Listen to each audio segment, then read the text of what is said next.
Rain hammered against the mansion's glass walls, each drop echoing like a warning from heaven. Eliza Holloway, 6 months pregnant, stood at the bottom of the marble staircase, trembling. Her husband, Chase, towered above her, his face red with fury, the stench of whiskey heavy in the air.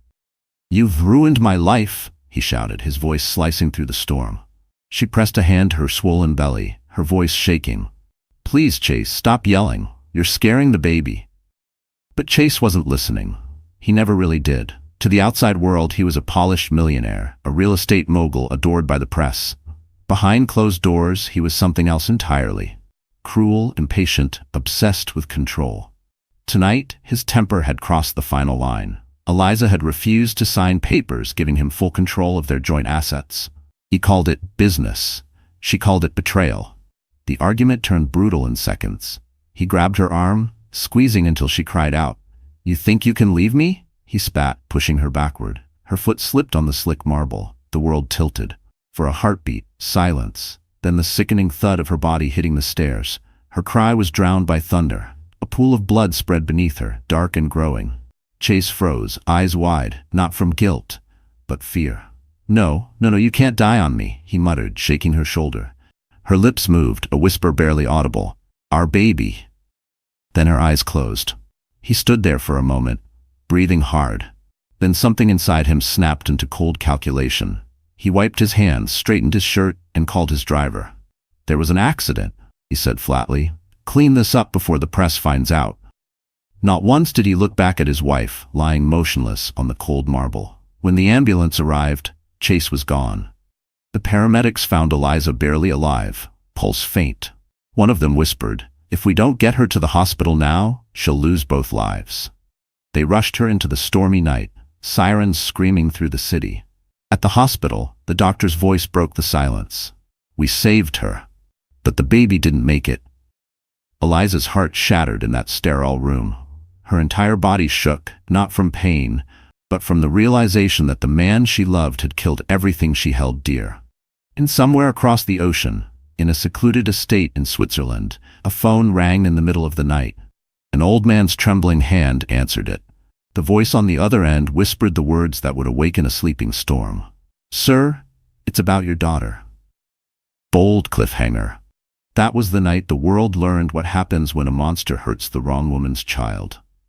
The hospital smelled of antiseptic and sorrow. Machines beeped in slow rhythm beside Eliza's bed, each sound reminding her she was alive when her baby was not. The morning sun spilled through the blinds, painting her pale face in fragile light. Her hands, once trembling with hope, now lay motionless. When she tried to speak, only a broken whisper escaped. "My baby, is he gone?" The nurse avoided her gaze. "I'm sorry, Mrs. Holloway. We did everything we could." That name, Holloway, cut deeper than any wound. She wished she could rip it off her soul. Every breath felt like glass in her lungs. The doctor's words replayed in her head. "You survived, but the trauma was severe." She had bruises from her shoulders to her ribs, a fracture on her arm, and a heartbreak that medicine couldn't touch. Chase didn't visit, not once. But his PR team did. 2 men in expensive suits arrived that afternoon carrying a legal envelope. "Mr. Holloway sends his regards," one of them said, his tone clinical. "He wants to make sure the media doesn't misunderstand last night's incident. He's prepared a statement for you to sign." Eliza stared at the papers. It said she had fallen accidentally and that her husband immediately called for help. Her hand shook. "He hit me," she said softly. The man's polite smile froze. "Mrs. Holloway, let's not make this emotional. You sign this. You'll receive full medical coverage and a private settlement. If you refuse..." His voice trailed off, sharp as a knife. The nurse, an older woman named Clara, stepped forward. "She's in no condition to talk about this now." The men exchanged a look and left. Clara lingered, her eyes soft with pity. "You should rest, dear." But Eliza couldn't rest. That night, she heard whispers in the hallway. Reporters trying to get inside, hospital staff gossiping about the Millionaire scandal. Even sedatives couldn't numb her thoughts. When she finally fell asleep, nightmares clawed through her mind. Her baby's tiny hand slipping away, Chase's voice echoing like thunder. 3 days later, the hospital discharged her under family request. 2 guards escorted her out of the back entrance to avoid cameras. A luxury car waited, Not Chase's, but his lawyer's. He didn't come himself. Instead, he sent a note. You'll stay at the lake house until things calm down. Don't contact anyone. The lake house was beautiful and prison-like. No phone, no internet, no visitors. The windows overlooked still, empty water. Every night, Eliza woke to the sound of her own screams. Grief twisted inside her until she barely recognized her reflection. But one person hadn't forgotten her. On the 5th night, a knock came at the door. Clara, the nurse, stepped inside, eyes full of urgency. I can't stay long, she whispered, slipping an envelope into Eliza's trembling hands. He needed to know. Eliza frowned. Who? Your father, Clara said. Richard Monroe. The name hit her like a lightning bolt. The man she hadn't spoken to in 10 years. The man she blamed for her mother's death. No, she whispered. He can't know. He mustn't. But Clara pressed her hand gently. He already does, sweetheart. He's coming. Bold cliffhanger. And when Richard Monroe came for his daughter, he didn't come with flowers. He came with a war. Snow fell silently over Geneva as a black limousine wound its way up a mountain road toward a secluded estate. Inside sat Richard Monroe, silver-haired, expression carved from stone. The message from Nurse Clara still burned in his mind. Your daughter is alive, but she's lost the baby. The words had gutted him more deeply than any business failure ever could. He hadn't seen Eliza in over 10 years. 10 years of distance, guilt, and silence. In the world's eyes, Richard Monroe was a ghost. The reclusive billionaire who once built empires across Europe and America, then vanished after his wife's death. But behind that quiet disappearance was a man crushed by regret. He had chased power while his family fell apart.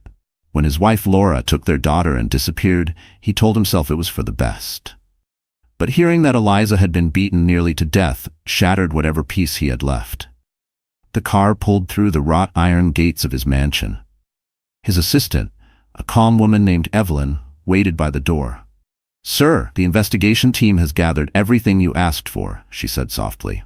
Background on Chase Holloway. His company, assets, offshore accounts, everything.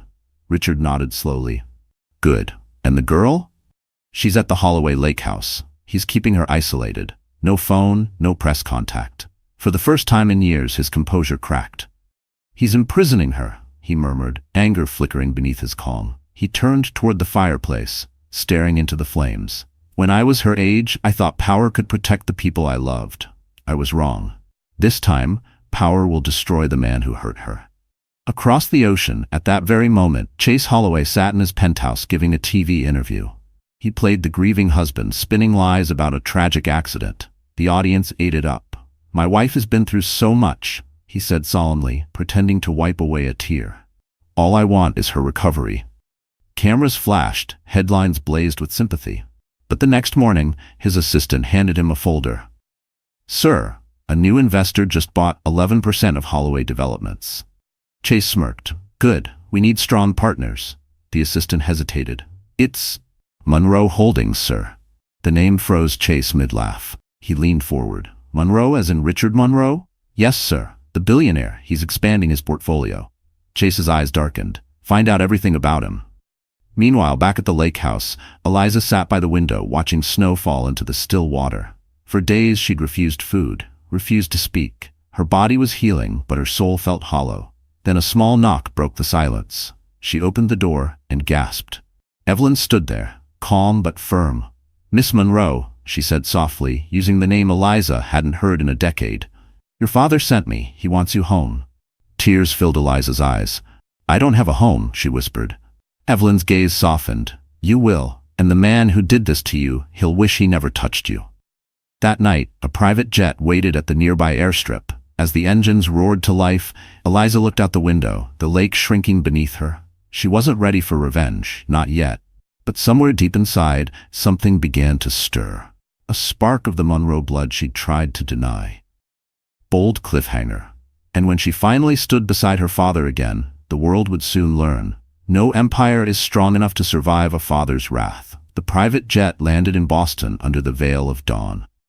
The runway was empty except for 2 black SUVs waiting beside a discreet hangar.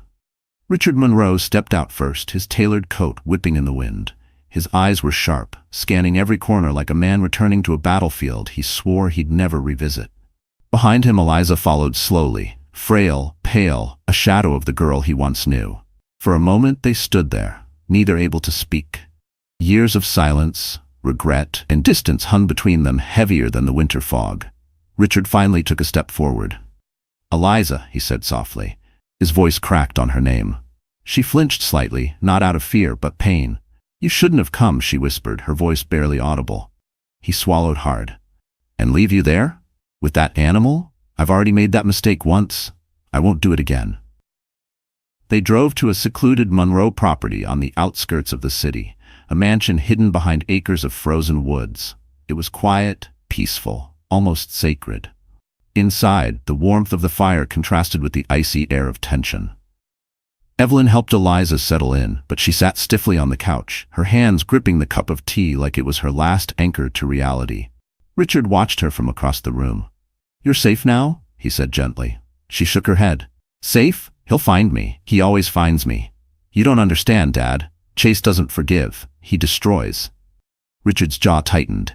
Then he's about to learn what destruction really looks like. Her eyes filled with tears. "You think revenge will fix this? I lost my baby." The words tore out of her like glass. "I can't eat. I can't sleep. I can't breathe without hearing his voice." He walked to her slowly, sitting beside her. "I know I wasn't there when you needed me. I failed your mother, and I failed you. But this—" he reached for her trembling hands.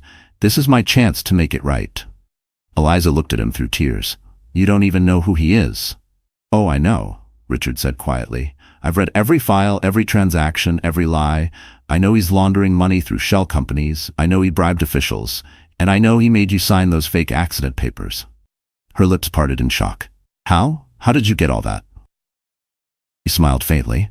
"The world thinks I disappeared. They forget. Ghosts can move unseen." That night, while Eliza slept for the first time in days, Richard stood alone in his study. The room was lined with monitors and files. Photos of Chase appeared on the screens. Business meetings, parties, even secret dinners with his mistress. A man like him thought he was untouchable. Richard intended to prove him wrong. He picked up the phone and dialed. "Evelyn," he said, his tone steel. "Activate Project Aegis. I want full surveillance on Holloway developments and discreetly acquire all his outstanding debts. By the time he wakes up, I want his empire under my thumb." Evelyn's calm voice replied, "Understood, sir." As he hung up, Richard glanced toward the window where the snow was falling harder now, burying everything in white. "You wanted war, Chase," he murmured. "You just declared it." Bold cliffhanger. By sunrise, the man who destroyed Eliza's life would realize he just sold his soul to her father. Chase Holloway woke up in his penthouse to the sound of city sirens and the flash of cameras outside. For days, gossip columns had been buzzing about the accident involving his wife. His PR team had spun the story perfectly. He was the heartbroken husband, the victim of tragedy. Public sympathy flooded in. Stock prices soared. To the world, he was still the golden boy of Boston's elite. He poured himself a glass of whiskey, scrolling through the morning headlines. "Tragic fall leaves millionaire's wife in recovery." Another article read, "Business titan stands by his beloved wife." He smirked. "Beloved," he muttered, "if only they knew." The doorbell rang. His assistant, Nolan, hurried in with a tablet. "Sir, something strange came up this morning.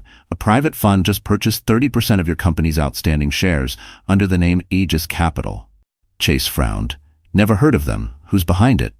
"Can't tell. They're using offshore accounts. Cayman, Luxembourg, Singapore. All clean, but efficient." Chase leaned back in his chair. "Find out who they are. No one moves in on me without paying."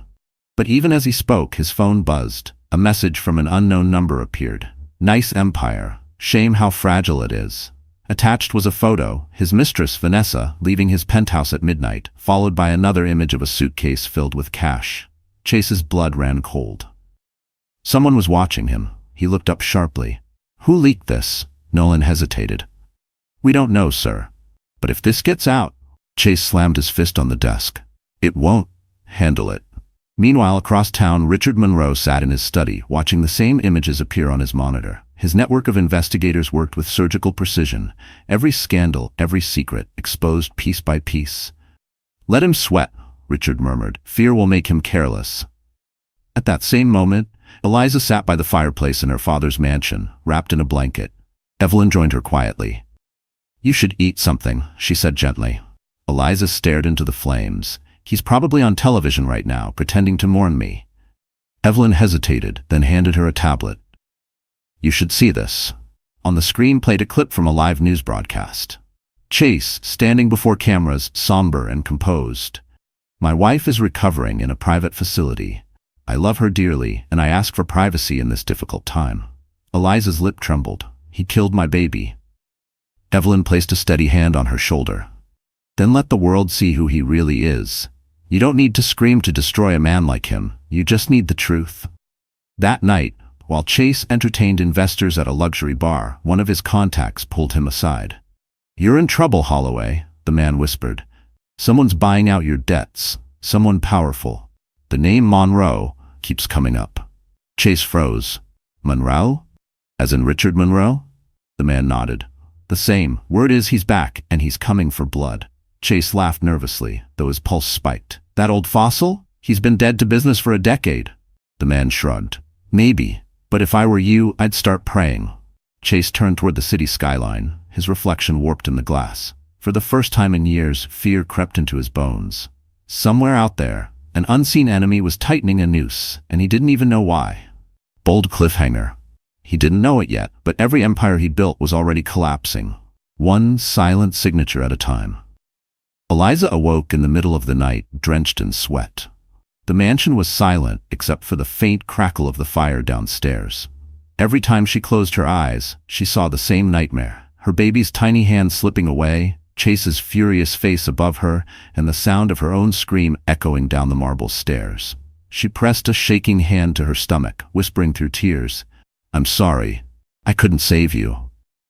For days she refused to speak, refused to eat. Her body was healing, but her mind was trapped inside that night. The staff moved quietly around her, afraid to disturb her silence. Richard watched from a distance, helpless. He had spent his life controlling everything, markets, boardrooms, governments, but he couldn't control the grief inside his daughter's eyes. One morning, he sat beside her on the balcony, the winter air biting cold. "You know," he said softly, "when your mother died, I stopped living too. I buried myself in work and called it survival, but it was cowardice." Eliza didn't look at him. "You weren't there for us." He nodded slowly. "You're right. I wasn't. I thought success could make up for absence. It doesn't." He paused, voice thick with regret. "But I can be here now, if you let me." Tears burned her eyes. "You can't bring him back, Dad. My baby's gone." "No," he said gently, "but you're still here, and he deserves to have a mother who lives, not one who dies in silence." That night, Evelyn entered the study holding a folder. "Sir, we traced the offshore accounts. Chase has been laundering investor funds through dummy companies. If we expose this, his empire collapses." Richard looked at Eliza, who had been standing quietly in the doorway. "What do you want me to do?" he asked her. She hesitated. "You want me to say destroy him?" "I want you to choose," he said simply. Eliza's eyes glistened. "I don't want revenge," she whispered. "I just want him to face the truth, to feel what he made me feel." Richard's expression softened. "Then we'll give him that, and more." The next day, news outlets began receiving anonymous tips, financial documents, wire transfers, and photos of Chase with his mistress, Vanessa, in private villas and hotel rooms. The headlines shifted overnight from sympathy to suspicion. Billionaire's charity funds under audit. Sources question Holloway marriage scandal. In his office, Chase exploded. "Who's feeding them this garbage?" he shouted, slamming his phone. His assistant stammered, "Sir, I think it's coming from someone inside our investor group." "Find them," Chase growled, "and make them disappear." Meanwhile, in the Monroe mansion, Eliza walked through the grand hallway dressed in soft gray. Her steps were slow but steady. She stopped in front of a nursery that had been empty for years, her mother's old room for her. Inside were dusty toys, faded wallpaper, and an unfinished music box. She wound it gently. A soft lullaby filled the air. Richard appeared behind her. "That was yours," he said quietly. "You used to fall asleep to it." Eliza looked at him with tears in her eyes but managed a small smile. "Then I'll keep it. For him." For the first time, she didn't cry when she said her baby's name. Something in her had shifted, not healed, but hardened. She wasn't the same fragile woman who had fallen down those stairs. She was something new, Bold cliffhanger. And as the storm gathered outside, Eliza whispered to herself, "If he made me break, I'll show him what breaking really means." Morning light filtered through the Monroe estate, touching the edges of power and pain that filled the house. Eliza sat in the library, surrounded by piles of documents. Evelyn had brought them, financial reports, emails, letters, each one another brick in the wall closing around Chase Holloway. "These," Evelyn said, sliding a flash drive across the table, "were taken from his private server. He's been funneling investor money into illegal property deals overseas. If this goes public, he's finished." Eliza turned the flash drive in her hand, her reflection glinting on its metallic surface. "How did you get these?" Evelyn gave a small, mysterious smile. "Let's just say, there are people who still owe your father favors." Richard entered the room, his presence commanding but calm. "We move carefully. Chase still has influence. The wrong leak could turn the press against us." Eliza looked up at him. "He doesn't deserve careful, Dad." Her voice carried a quiet fire. "He deserves to lose everything he ever used to hurt people." Richard studied her, then nodded. "You're starting to sound like me." She met his gaze. "No, I'm starting to sound like someone who's done being afraid." That night, Evelyn arranged a private meeting between Richard and a financial journalist named Marcus Kane, a man known for exposing corporate corruption.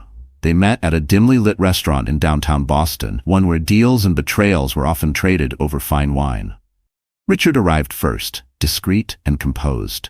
"Mr. Monroe," Marcus greeted, sliding into the booth. "You've been a ghost for years. Why break silence now?" Richard's eyes hardened.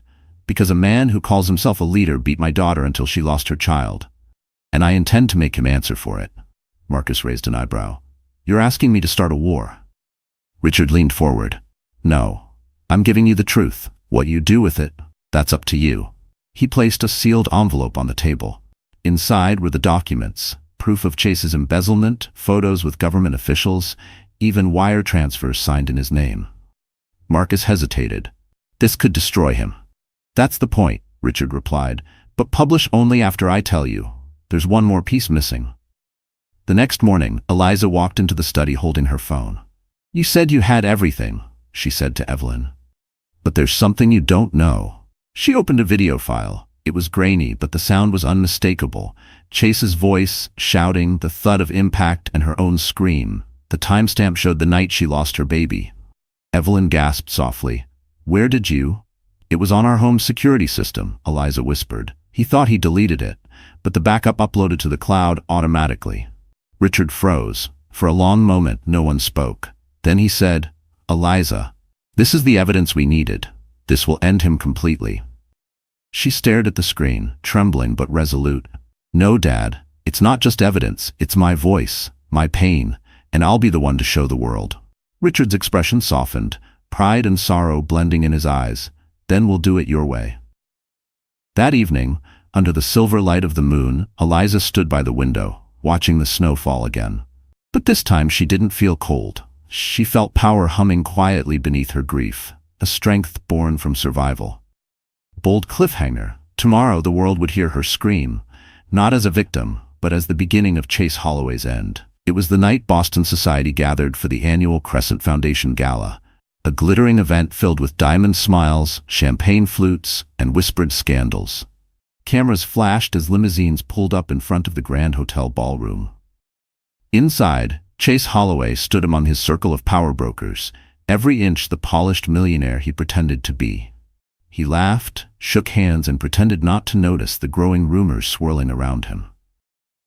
To the world, he was still the successful, grieving husband. But tonight, he would learn that ghosts don't always stay buried. Across the city, Eliza stood in front of a mirror in her father's suite. The transformation was almost unreal. Gone was the fragile, broken woman from the hospital. In her place stood someone stronger. Her hair swept back, her makeup subtle but striking, and her gown a deep shade of crimson that caught the light like liquid fire. Evelyn zipped up the dress, whispering, "You don't have to do this tonight." Eliza met her eyes through the mirror.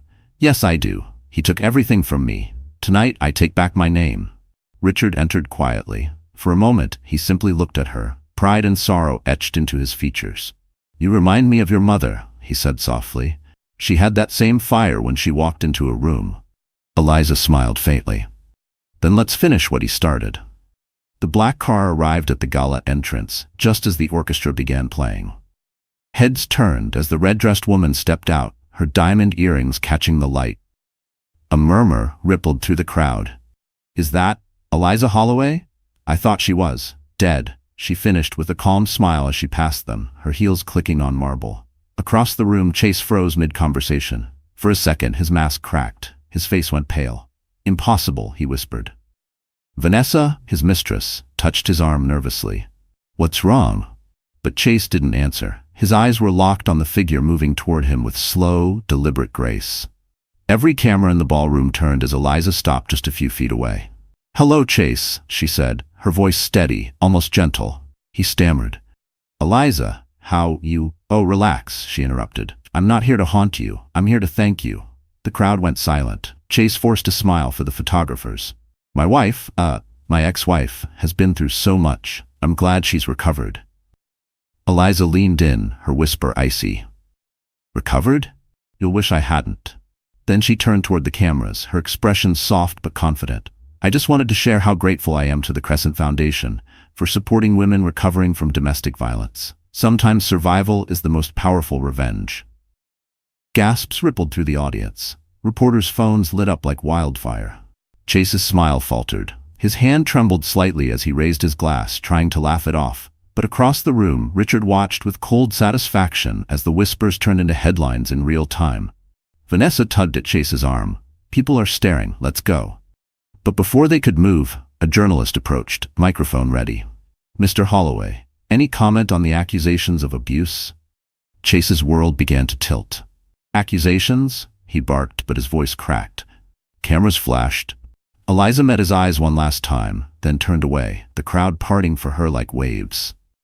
Outside, snow fell softly as she stepped into her father's waiting car.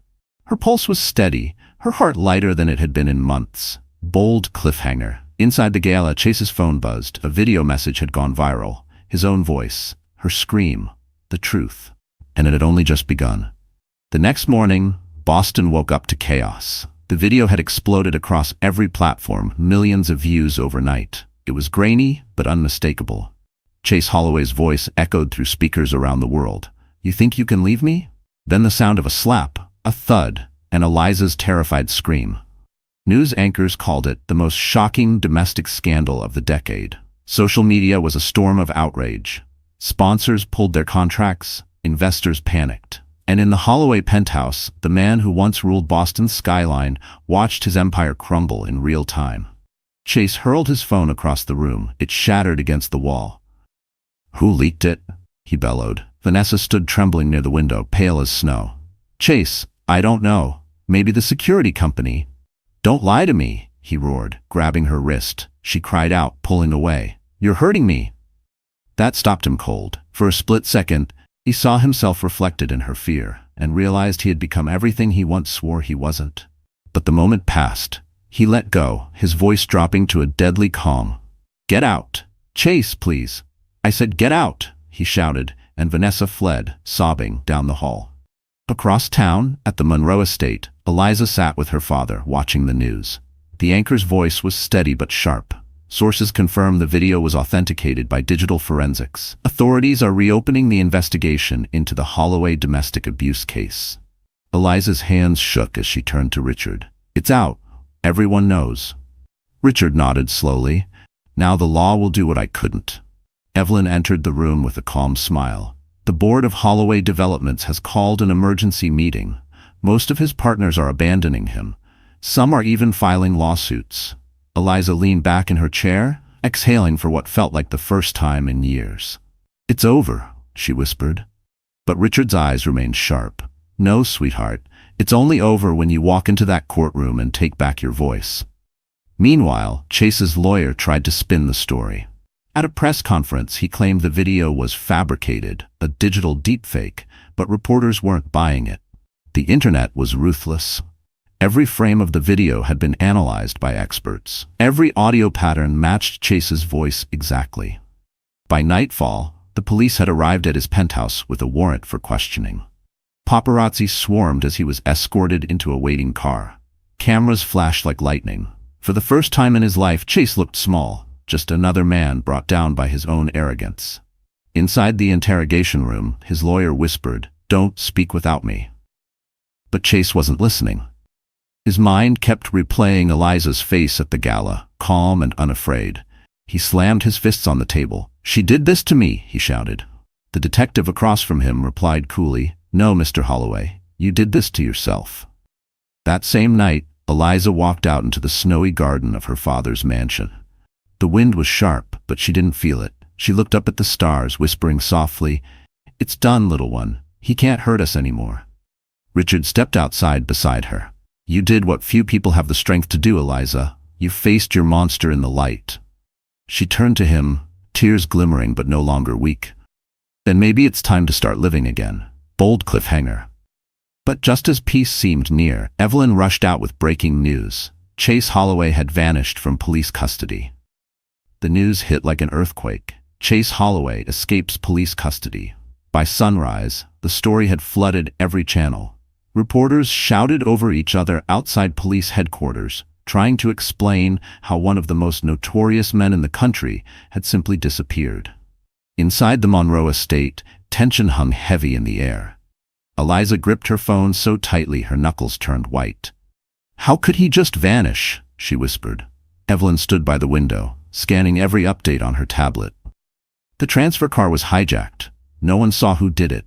The officers were found unconscious by the side of the road. Richard paced near the fireplace, his calm demeanor cracking for the first time. "This isn't an escape," he said darkly. "It's a cover-up. Someone helped him." Eliza's heartbeat thundered in her ears. "What if he comes here, Dad? What if he won't," Richard interrupted, his voice firm. "Not without consequence. I've already doubled security. No one gets near you without going through me." But even as he spoke, his gut twisted. He knew men like Chase. Cornered animals didn't surrender. They bit back. Meanwhile, miles away, a black SUV sped down an abandoned road outside the city. Inside, Chase sat in the back seat, blood crusted at the corner of his lip. A man in a dark coat drove silently. "You'll be safe in the cabin," the driver muttered. "No one knows it exists." Chase stared out the window, his mind a storm. Everything he'd built was gone, his company seized, his accounts frozen, his name dragged through the mud. But beneath the ruin, anger burned like gasoline. "They think they can destroy me?" he hissed. "I'll make them pay. I'll make her pay." That night, Eliza couldn't sleep. The mansion felt colder, quieter, as if something unseen was drawing near. She sat at her desk, flipping through old photos, the wedding, the trips, the fake smiles. For a moment, she almost pitied the man she once loved. Almost. A faint creak sounded from the hall. She froze. "Dad," she called out softly. No answer. Her pulse quickened. She reached for her phone, but then the door opened. It was Richard, still in his robe. "I couldn't sleep either," he said with a weary smile. "I thought I'd check on you." She exhaled shakily. "You scared me." He walked closer, resting a hand on her shoulder. "That's exactly what he used to do, didn't he? Keep you scared." Tears welled in her eyes. "Not anymore." Downstairs, Evelyn took a late call from the private investigator. Her face paled as she listened. "Are you sure?" she whispered. "When?" She hung up and ran to Richard's study. "Sir, the cabin where Chase was hiding. It burned down an hour ago, completely destroyed." Richard frowned. "Was he?" "They found 2 bodies inside," she said, "but they were too badly burned to identify." Eliza appeared in the doorway. "2 bodies," she repeated softly. Evelyn nodded. "The police think one was Chase." Eliza stood still for a long time. "Think," she echoed. "Not know." Richard looked at his daughter. "We'll find out. But for now, it's over." That night, as snow fell over the charred remains of the cabin, a shadow moved between the trees. A man with burns across his face, limping but alive. He looked back once toward the flames, then disappeared into the darkness. Bold cliffhanger. And miles away, Eliza's phone buzzed on her nightstand. A text from an unknown number. "You think I'm gone? You should know by now. Eliza, I never fall that easy." Eliza stared at the glowing screen, her breath catching in her throat. The message was short, cruel, and unmistakably him. "You think I'm gone? You should know by now, Eliza. I never fall that easy." Her fingers trembled as she reread the words. For a moment the room seemed to tilt, the air too thin, her heartbeat too loud. "Dad!" she cried out, her voice breaking the silence. Within seconds, Richard and Evelyn were in the room. "What happened?" Richard demanded. She handed him the phone. His jaw clenched as he read the text.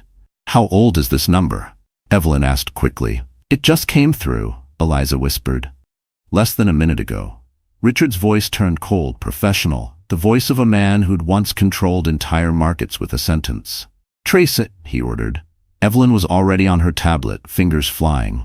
After a moment, she said, "It was sent through a proxy server. The signal bounced through 3 countries, but the original tower—" She paused, her eyes widening. "It's local, less than 20 miles away." Eliza's knees weakened. "He's here," she whispered. Richard placed a hand on her shoulder, steady but firm. "He wants you afraid. That's his only weapon left." But fear wasn't the only thing spreading. Within hours, the media picked up rumors that Chase had survived the fire. Some called it a hoax, others called it a cover-up. Headlines screamed, "Dead or alive, the Millionaire monster mystery." Online forums exploded with conspiracy theories. People debated whether the burned body had been a decoy. Richard, meanwhile, moved into crisis mode. The Monroe estate became a fortress. Private security patrolling the grounds, cameras installed at every corner, vehicles checked before they left the property. But for Eliza, no amount of locks or guards could make her feel safe. That night, she sat in her old childhood room, staring at the nursery mobile her father had restored. It spun gently in the candlelight, the melody soft and haunting. She whispered to the empty air, "Why can't you just stay dead?" Downstairs, Richard met with an old contact, a man named Victor Hall, a former intelligence officer turned private security expert. "Find him," Richard said, voice like steel. "I don't care what it takes." Victor nodded. "If he's alive, we'll get him." For 2 days, there was silence. Then on the 3rd morning, Victor called. "We found the car he used after the escape, abandoned in a warehouse near the docks. And sir, there's something else." "What?" Richard asked. Victor hesitated. "There was a camera inside, hidden. It was watching the street outside your estate. It's been transmitting for days." Richard's stomach dropped. "He's been watching us." He turned to Evelyn. "Shut down every line of communication. No calls, no emails, nothing unencrypted. If he's watching, we cut him off completely." Meanwhile, Eliza tried to hold herself together. She spent hours writing in her journal, trying to make sense of her pain. But that evening, when she went to her window, she saw something that froze her blood, a single white rose lying on the garden path below. Chase's signature gesture, the same flower he used to bring after every fight. Her breath hitched. "Dad!" she shouted again. By the time Richard reached her side, the rose was already gone, carried away by the wind. Richard's eyes darkened. "He's playing with us, but he's forgetting one thing." Eliza turned to him, tears trembling in her eyes. "What's that?" "That I don't play fair." Bold cliffhanger. And as lightning cracked across the sky, Richard picked up the phone, calling someone from a past life, a man known only by one name, the cleaner. The next morning broke gray and tense over the Monroe estate. A storm was brewing over Boston Bay, clouds swirling like ash across the horizon. Inside the mansion, the atmosphere was no less charged. Richard stood by the window, phone pressed to his ear. "I need you here today," he said quietly. "It's personal." The voice on the other end chuckled darkly. "You only call me when it's personal." "Then you know it's serious," Richard replied and hung up. Hours later, a black motorcycle stopped at the front gate. The man who stepped off it was tall, lean, and carried the stillness of someone who had seen too much. His name was Kellen Pierce, though few used it. In certain circles, he was known only as the cleaner. A man who could erase problems without leaving a trace. Evelyn opened the door for him. "Mr. Monroe is expecting you," she said. Kellen nodded, removing his gloves as he entered. When he stepped into the study, Richard was waiting by the fire. "It's been a long time," Kellen said with a faint smirk. "Too long," Richard replied. "You still charge double?" "For you, triple," Kellen said, half joking. Richard poured him a glass of whiskey. "I need eyes on Chase Holloway. He's alive, dangerous, and he's coming for my daughter." Kellen's expression turned serious. "You're sure he's alive?" Richard handed him a photo, the text Eliza had received, the timestamp, the trace report. "He's not just alive, he's nearby."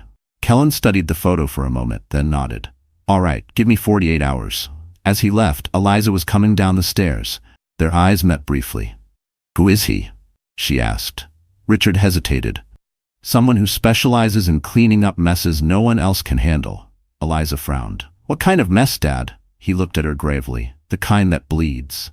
That night, rain poured over the city. Kellen moved like a shadow through the docks, checking the warehouse where Chase's abandoned car had been found.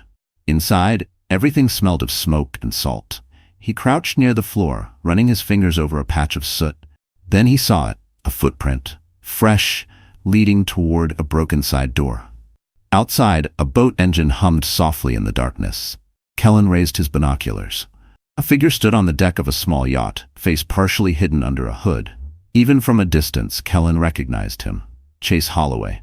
He lifted his phone and dialed Richard. "You were right. He's alive. Dock 12, Pier South."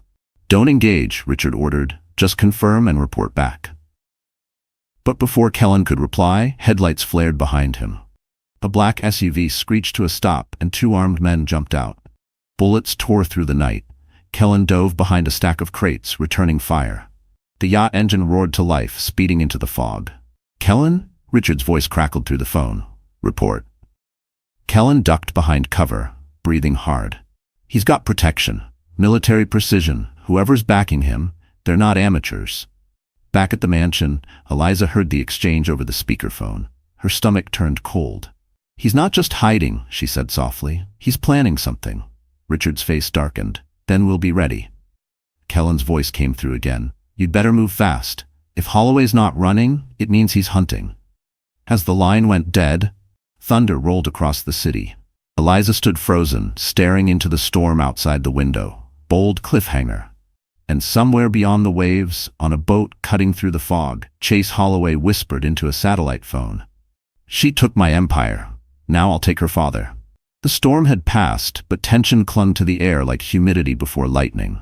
Richard Monroe hadn't slept in 2 days.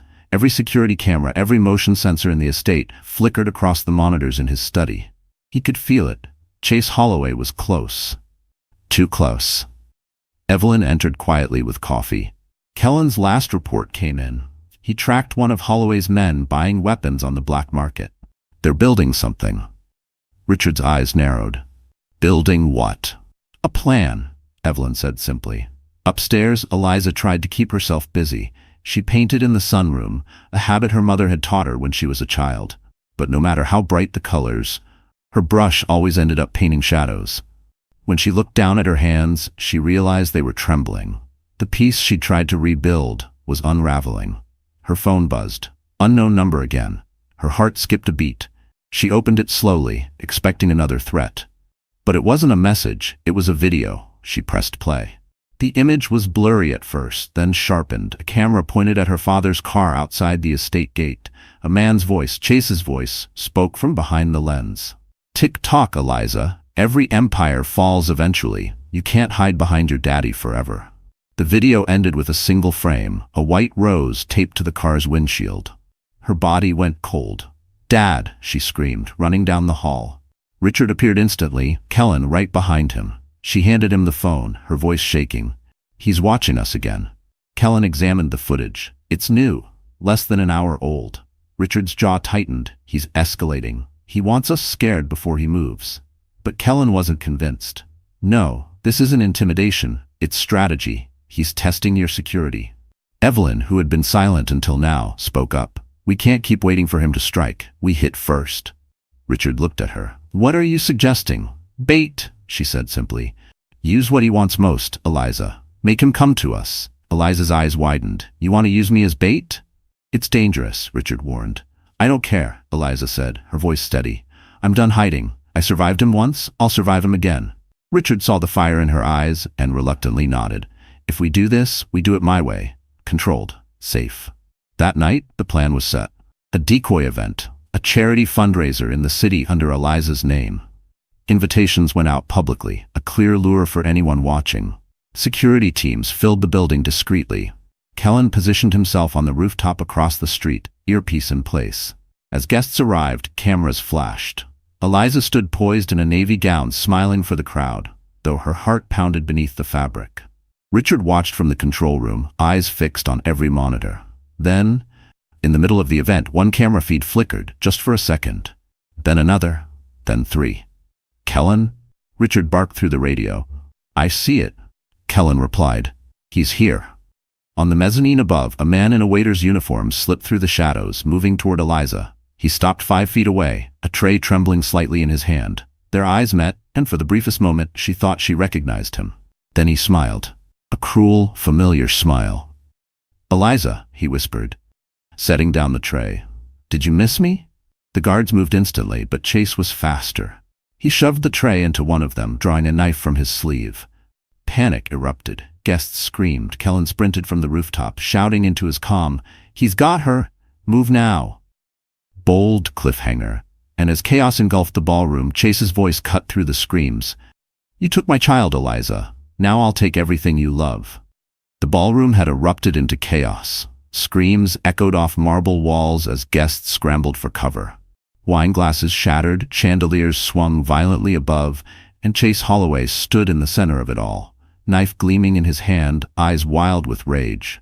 Eliza backed away slowly, her breath ragged, heart hammering in her chest. The sound of her own pulse drowned out everything. "You shouldn't be alive," she whispered. Chase grinned, blood already dripping from a shallow cut on his cheek. "Neither should you." Guards rushed him, but he moved like a predator. One slash, one strike, every motion precise. He grabbed Eliza's arm and pulled her close, the blade grazing her skin. "You took my empire," he hissed. "Now I'll make you watch me burn yours." From the upper balcony, Kellen drew his pistol. "Let her go, Holloway," Chase sneered. "You shoot me, and the whole world sees her blood on your hands." Eliza struggled, kicking free for a moment, knocking the knife from his grip. It clattered across the floor. Kellen fired. One clean shot that shattered the champagne tower behind Chase. Glass rained down like diamonds as chaos swallowed the room. "Move!"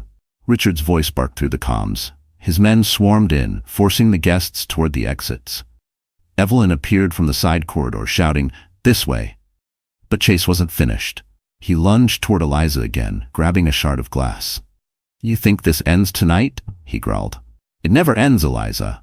She stared into his eyes and for a split second saw the man she once loved, then remembered the bruises, the screams, the loss. "Yes," she said softly. "It does." She swung the metal tray beside her, striking him across the face. The impact sent him sprawling onto the floor. Kellen rushed forward, pinning him down while 2 guards restrained him. The knife skidded across the floor and landed near Richard's feet as he entered. The music had stopped. The only sound was Chase's ragged breathing. Blood trickled from his temple, but his smile never faded. "You think you've won?" he rasped. "You have no idea who I work for." Richard's eyes darkened. "You're finished, Holloway. You'll spend the rest of your life behind bars." Chase laughed, a broken, eerie sound. "You think I built my empire alone? There are others, bigger than me. And they're already coming." Kellen pressed the muzzle of his gun against Chase's head. "Name them." But Chase only smirked. Too late. Before anyone could react, he slammed his head backward against the floor, hard enough to draw blood, and bit down, a tiny capsule hidden in his molar. Within seconds, foam bubbled at his lips. His body convulsed violently. "Poison," Evelyn shouted. "He's taking something." Eliza fell to her knees beside him. "No, no," Richard pulled her back. "Don't touch him." Chase's eyes rolled back, his last breath leaving as a gurgle. For a long moment, no one moved. The world seemed frozen.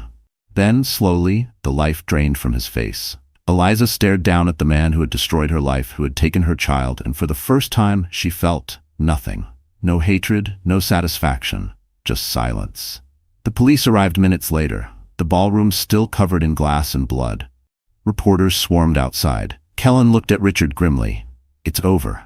Richard shook his head. "No, it's not. You heard him. There are others." Eliza rose slowly, her voice calm but certain. "Then we find them. All of them." Bold cliffhanger.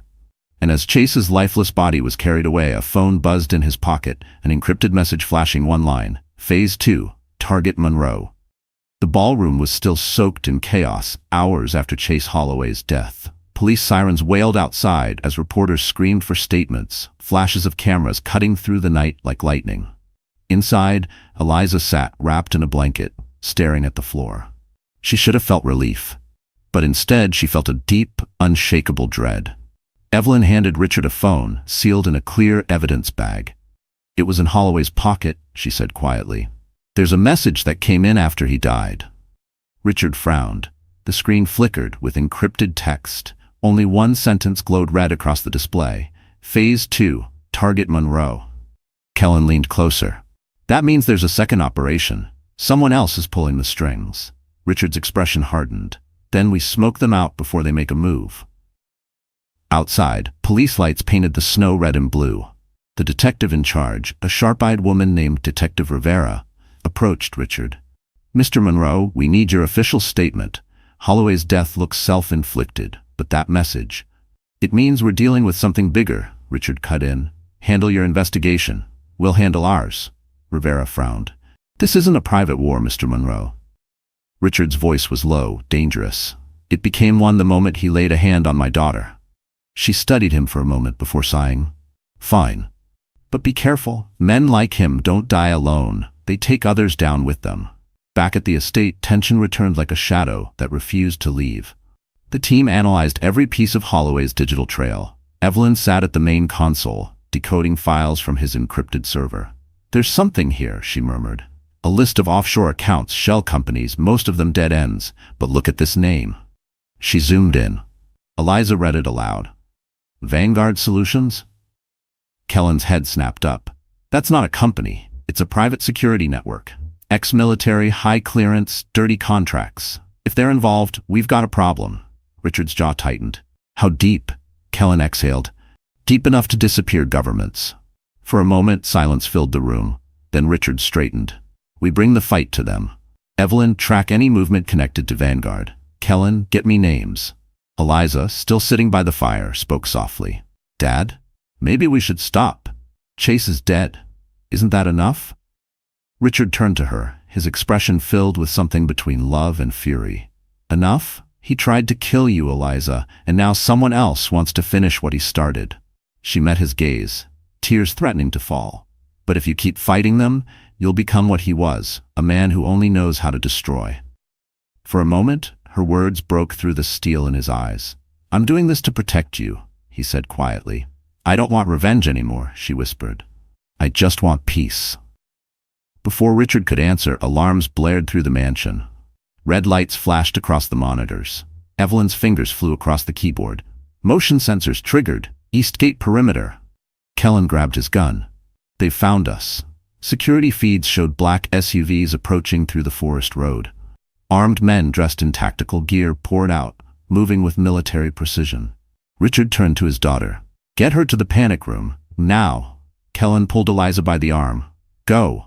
She looked back just as Richard opened a drawer and retrieved an old revolver. His voice was calm, steady. They want a war, he murmured. They just got one. Outside, thunder rumbled again as the first shots rang out, echoing through the cold night. Bold cliffhanger. And as the gunfire drew closer, one masked soldier lifted his visor, revealing a face Eliza knew all too well. Vanessa, she gasped, you? Snow fell in heavy flakes as the Monroe estate erupted in chaos. Gunfire cracked through the night, echoing off the stone walls. Floodlights swept across the property as security forces returned fire from the balconies. Inside, Eliza's pulse thundered in her ears as Kellen pulled her down a hallway toward the hidden panic room beneath the study. Keep your head down, he barked, gripping her hand tightly. Behind them, Evelyn's voice came through the earpiece, tense but focused. We've lost the north cameras. They've breached the perimeter. Eliza turned, just in time to see one of the masked soldiers step into view, tall, agile, eyes burning with something more than anger. And then, as a bullet shattered the window beside them, the soldier ripped off her mask. It was Vanessa. Eliza froze. You. Vanessa smirked, lowering her weapon slightly. Miss me, sweetheart? Kellen aimed his gun, fury flashing across his face. Drop it. But Vanessa only laughed. Relax, soldier, I'm not here for her. She pointed toward the east wing. I'm here for him, Richard Monroe.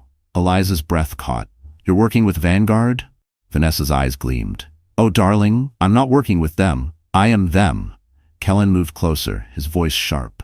You were Holloway's pawn. She smiled coldly. No, I was his partner. Chase wanted power. I wanted control. His death was inconvenient but not unexpected. Richard's voice suddenly came through Kellen's comm. Get Eliza out, now.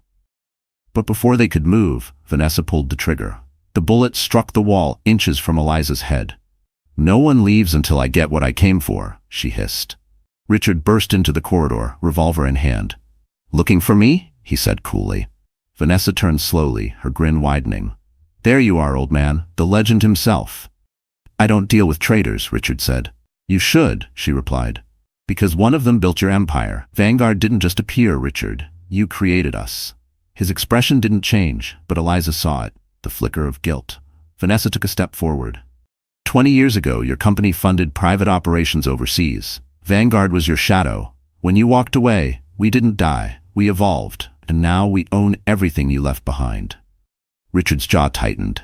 "And Holloway?" "Was our puppet," Vanessa said simply. "The perfect distraction. While you were busy mourning your daughter's tragedy, we were moving in on your assets." Kellen fired first. The bullet grazed Vanessa's shoulder, sending her stumbling. Richard grabbed Eliza, pulling her toward the staircase. "Move!" But Vanessa's laughter echoed through the hall, chilling and triumphant. "Run all you want, Richard. You can't outrun your own sins." They reached the panic room door, Evelyn already inside, working on the control panel. 10 seconds to lock," she shouted. Richard shoved Eliza through. "Go." But before he could follow, Vanessa appeared again, blood seeping through her sleeve. She raised her gun, aiming squarely at him. "Goodbye, Monroe." Kellen dove between them, taking the shot. The bullet hit his shoulder, and he went down with a groan. Richard spun and fired back. Once, twice. Vanessa staggered, clutching her side, her weapon falling from her grasp. Evelyn slammed the panic room door shut, just as another explosion rocked the estate. Dust rained from the ceiling. Alarms wailed.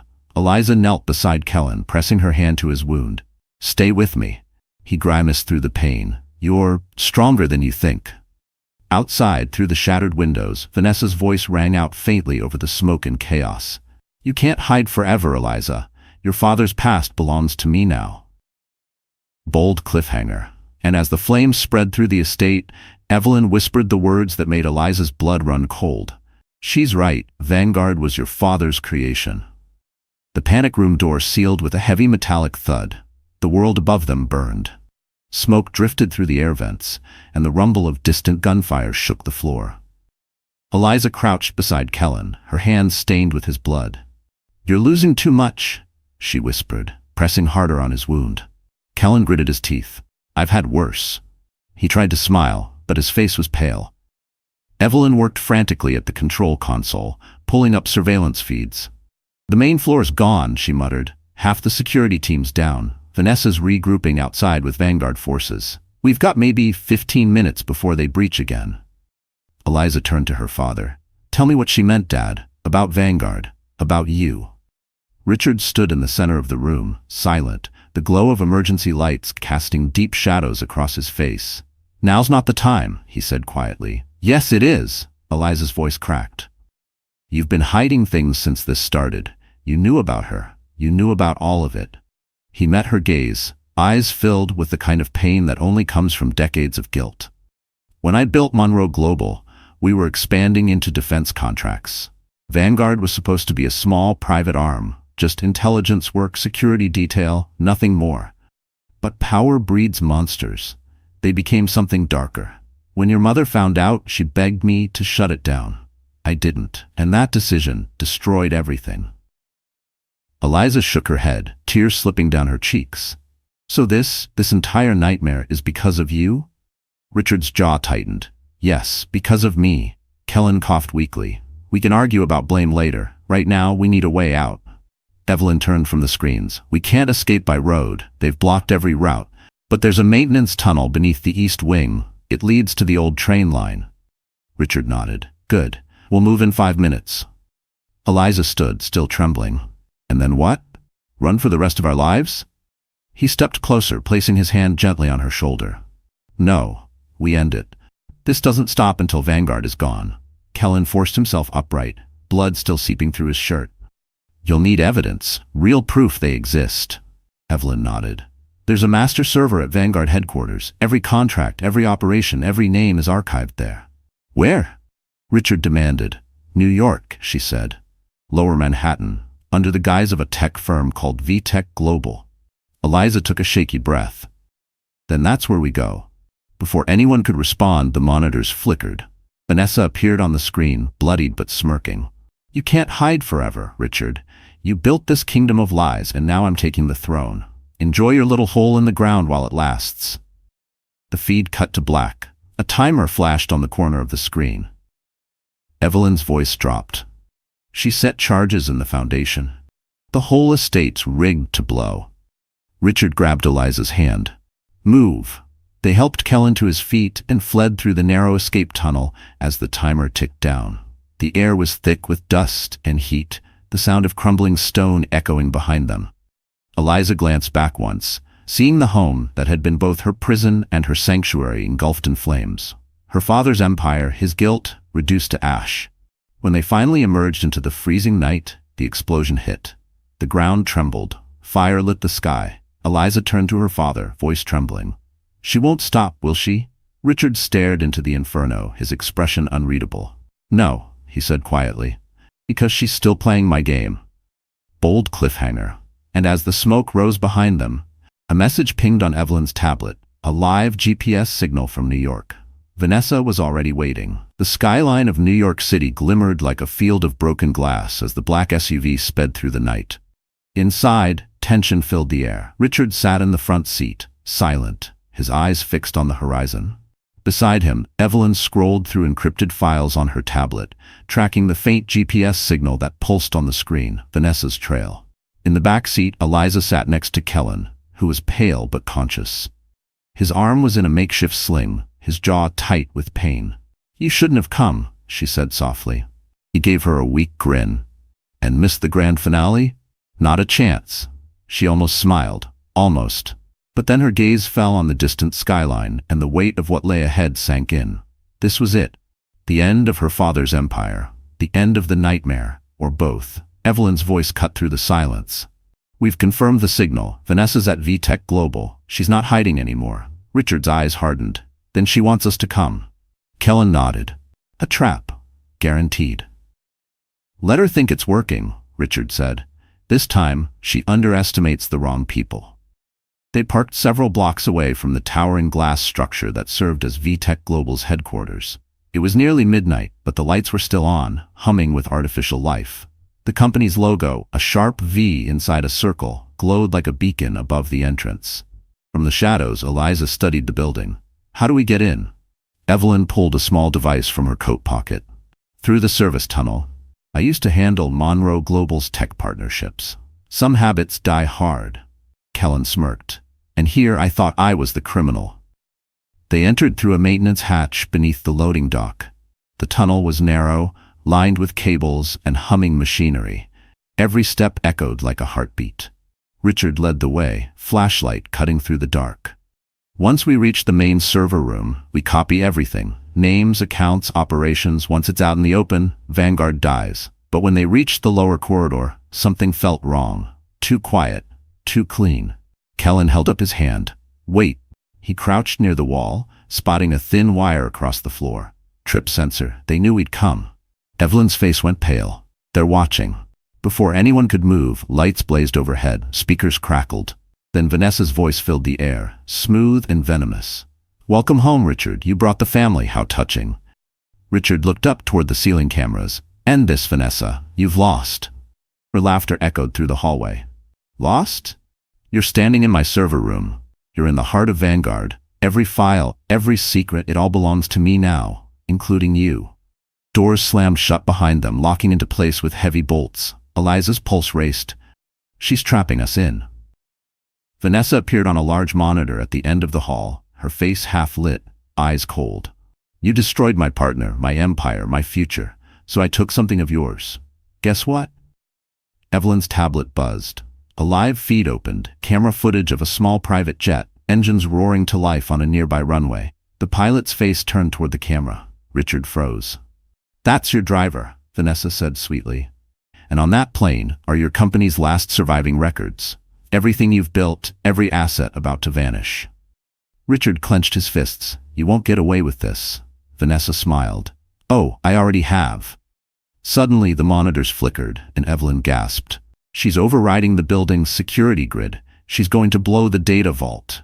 Kellen grabbed Eliza's arm. Move. We have to get to the server room now. They sprinted down the hallway as alarms blared, red lights flashing overhead. The floor trembled. The building was about to detonate. Eliza looked back at the screen, Vanessa's smirking face frozen on the monitor. "You want to play God?" she shouted. "Then burn with your kingdom." Bold cliffhanger. And as the first explosion rocked the floor beneath them, the doors to the server vault burst open, revealing Vanessa herself alive, armed, and waiting. The skyline of New York City glimmered like a field of broken glass as the black SUV sped through the night. Inside, tension filled the air. Richard sat in the front seat, silent, his eyes fixed on the horizon. Beside him, Evelyn scrolled through encrypted files on her tablet, tracking the faint GPS signal that pulsed on the screen, Vanessa's trail. In the back seat, Eliza sat next to Kellen, who was pale but conscious. His arm was in a makeshift sling, his jaw tight with pain. "You shouldn't have come," she said softly. He gave her a weak grin. "And missed the grand finale? Not a chance." She almost smiled, almost. But then her gaze fell on the distant skyline, and the weight of what lay ahead sank in. This was it, the end of her father's empire. The end of the nightmare, or both. Evelyn's voice cut through the silence. "We've confirmed the signal. Vanessa's at VTech Global. She's not hiding anymore." Richard's eyes hardened. "Then she wants us to come." Kellen nodded. "A trap, guaranteed." "Let her think it's working," Richard said. "This time she underestimates the wrong people." They parked several blocks away from the towering glass structure that served as VTech Global's headquarters. It was nearly midnight, but the lights were still on, humming with artificial life. The company's logo, a sharp V inside a circle, glowed like a beacon above the entrance. From the shadows, Eliza studied the building. "How do we get in?" Evelyn pulled a small device from her coat pocket. "Through the service tunnel. I used to handle Monroe Global's tech partnerships. Some habits die hard." Kellen smirked. "And here I thought I was the criminal." They entered through a maintenance hatch beneath the loading dock. The tunnel was narrow, lined with cables and humming machinery. Every step echoed like a heartbeat. Richard led the way, flashlight cutting through the dark. "Once we reach the main server room, we copy everything. Names, accounts, operations. Once it's out in the open, Vanguard dies." But when they reached the lower corridor, something felt wrong. Too quiet, too clean. Kellen held up his hand. "Wait." He crouched near the wall, spotting a thin wire across the floor. "Trip sensor." They knew he'd come. Evelyn's face went pale. "They're watching." Before anyone could move, lights blazed overhead. Speakers crackled. Then Vanessa's voice filled the air, smooth and venomous. "Welcome home, Richard. You brought the family. How touching." Richard looked up toward the ceiling cameras. "End this, Vanessa. You've lost." Her laughter echoed through the hallway. "Lost? You're standing in my server room. You're in the heart of Vanguard. Every file, every secret, it all belongs to me now, including you." Doors slammed shut behind them, locking into place with heavy bolts. Eliza's pulse raced. "She's trapping us in." Vanessa appeared on a large monitor at the end of the hall, her face half-lit, eyes cold. "You destroyed my partner, my empire, my future. So I took something of yours. Guess what?" Evelyn's tablet buzzed. A live feed opened, camera footage of a small private jet, engines roaring to life on a nearby runway. The pilot's face turned toward the camera. Richard froze. "That's your driver," Vanessa said sweetly. "And on that plane are your company's last surviving records. Everything you've built, every asset about to vanish." Richard clenched his fists. "You won't get away with this," Vanessa smiled. "Oh, I already have." Suddenly, the monitors flickered, and Evelyn gasped. "She's overriding the building's security grid. She's going to blow the data vault." Kellen grabbed Eliza's arm. "Move. We have to get to the server room now." They sprinted down the hallway as alarms blared, red lights flashing overhead. The floor trembled. The building was about to detonate. Eliza looked back at the screen, Vanessa's smirking face frozen on the monitor. "You want to play God?" she shouted. "Then burn with your kingdom." Bold cliffhanger. And as the first explosion rocked the floor beneath them, the doors to the server vault burst open, revealing Vanessa herself, alive, armed, and waiting. The server vault opened into a low, humming chamber lined with racks of glowing hardware. Red emergency lights painted long shadows across polished floor tiles. Vanessa stood at the center, rifle cradled, breath steady, eyes like twin coals. Behind her, The control panel flashed a countdown. 0:42 seconds. Eliza hit the floor, sliding low, Kellen dragging her toward the server stacks. "Find everything," he snapped. "Copy and burn it to every channel we can." Evelyn was already typing, palms moving like trained birds, ripping encrypted files apart, diverting them through multiple circuits. Richard planted his shoulder against a rack, bracing for impact, watching Vanessa like a ruler measuring a threat. She smiled, a slow, patient thing. "You think you can steal my prize?" she purred. "It's already mine." Eliza crawled between the stacks, hand shaking as she plugged a drive into the main terminal. Lines of code scrolled her screen like rain. Evelyn shouted, "We're in, but they have active wipes. Mirror copies are failing." Vanessa's rifle clicked forward. "Stop," she said, voice flat. "Walk away. Let me take what's mine." Kellen rose, flinching through pain, and faced her. "You weaponize names. People die." Vanessa blinked, almost hurt, as if his morality surprised her. "They were instruments," she answered. "Tools in an economy of power. This is repair." Richard stepped forward, voice low but clear. "Release the building, Vanessa. You've taken enough lives." She laughed, bright and mad. "You built the machine, Richard. Don't act surprised when the gears turn." The countdown ticked, louder now, echoing in the room. Evelyn cursed. 40 seconds. Kellen lunged, grabbing for Vanessa's arm, trying to snatch the rifle. Metal clanged, a struggle that smelled of salt and fear. Vanessa twisted, firing a warning shot that shattered a rack overhead. Sparks rained down. For a heartbeat, the room was a storm of noise. Then Richard moved, faster than anyone expected, smashing into Vanessa, wrenching the rifle sideways. The barrel discharged harmlessly into a bank of cooling fans. Evelyn cried, "Copy finally complete. We have it. Every ledger, every name." Eliza sobbed, relief sharp as winter air. Vanessa writhed, pinned beneath Richard's weight, blood darkening her sleeve. "You think this ends with files?" she spat. "You don't know what I could call." Kellen dragged a nearby cuff and snapped it around her wrist. "Not today."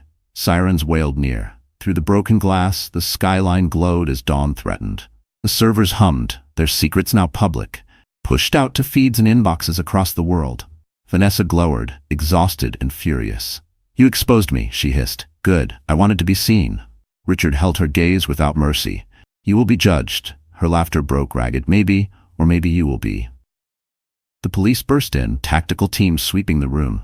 Detective Rivera pushed forward, eyes hard. "Hands up, everyone." Guards moved, guns trained. Evelyn handed a duplicate drive to Rivera. "Everything," she said. "All of it. Names, transactions, the server logs." Rivera took it, stunned. "This will topple them," she breathed. Vanessa spat bile, but her face had lost its defiance. Kellen staggered, pressing his wound, but managed a dry smile. "We did it," he muttered. Eliza sank to her knees, exhaustion flooding in. Richard knelt beside her, wrapping an arm around her shoulder. "You were brave," he said. She looked up, eyes raw, and whispered, "We survived." Radar in the distance signaled the approaching media swarm. The truth, now uncorked, would not be contained. And as Vanessa was led away, cuffed and defeated, her voice rose once more, echoing down the server aisle, "Watch." The morning after the raid, New York City awoke to chaos of a different kind. Not bullets, not fire, but truth. Screens across the country lit up with breaking news banners. Vanguard exposed, corporate espionage network tied to billionaire deaths. Every major channel replayed the same images. Vanessa in handcuffs, the server room in ruins, and Eliza Monroe standing among the wreckage, alive. For the first time in years, she wasn't a victim or a whisper of scandal. She was a survivor, the woman who had brought down an empire. Inside a quiet hospital room, Kellen lay on a bed, his arm bandaged, IV running slow.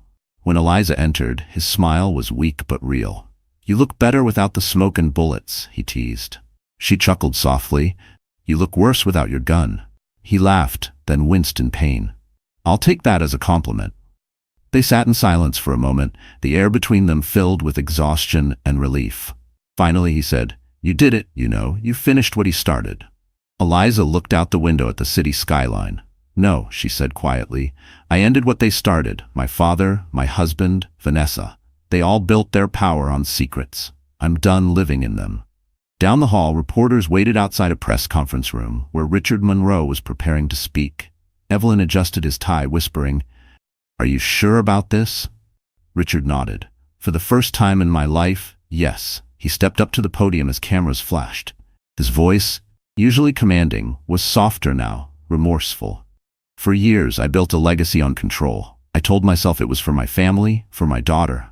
But power without conscience destroys more than it protects. I let that happen. He paused, meeting the crowd's gaze. My daughter Eliza showed me what courage really looks like. She faced monsters that I helped create, and she survived them. The truth matters more than my name, my company, or my past. So today, I resign, and I give everything I have left to a new foundation, for women who've lived through violence and for those still fighting to be heard. The room fell silent. Then applause rose, slow, hesitant at first, then thunderous. Reporters shouted questions, but Richard simply stepped back and left the stage. Later that evening, he found Eliza standing by the East River. The sunset bled gold across the water, wind tugging at her hair. "You didn't have to do that," she said. "I did." He replied, "It's the only way I could begin to make peace." She looked at him, not as a broken man, but as her father. "Then maybe now," she whispered, "we both get to live again." Behind them, Evelyn approached with a small envelope. "This came from Detective Rivera," she said. "They found something in Vanessa's cell." Eliza opened it. Inside was a single note written in sharp, familiar handwriting. "You may have won, Eliza, but every empire leaves shadows." Her fingers tightened around the paper, but she smiled faintly. "Then let the shadows come. I'm not afraid anymore." The wind picked up, carrying her words into the city that had watched her suffer and now watched her rise. For once, she felt free. Not because her enemies were gone, but because she had finally stopped being their prisoner. That night, news networks across the world replayed her father's speech. Hashtags trended. Survivors shared their own stories under her name. Eliza's face became a symbol, not of tragedy, but of endurance. In her apartment, she lit a single candle by the window, for the child she lost, for the woman she became, and for every voice that had been silenced by fear. The flame flickered, steady and bright. Bold cliffhanger, and as she turned away, her phone buzzed once. A new message, no sender listed. "We see you, Eliza. Welcome to the game. Troli vit content view king el de noi." So, that's how this story ends. Hey, my wonderful friends, you're still here, aren't you? If you've made it all the way to this moment, then something in Eliza's journey has probably touched your heart in a quiet, powerful way. Maybe it reminded you that strength isn't about never breaking. It's about learning how to rebuild. Eliza's pain, her father's guilt, and their fight for truth remind us of one thing the Stoics have always taught. We can't control what happens to us, but we can control how we rise after it. Marcus Aurelius once said, "The obstacle is the way." Every wound, every betrayal, every loss, they are not the end. They are the doorway to becoming someone stronger, freer, and more alive. So if life has ever broken you, don't hide your scars. Heal through them. Turn your pain into purpose, just as Eliza did. And if this story made you feel something, even just a spark, then please, my friend, hit that like, share, and subscribe button. Because somewhere out there, another heart needs to hear this message too.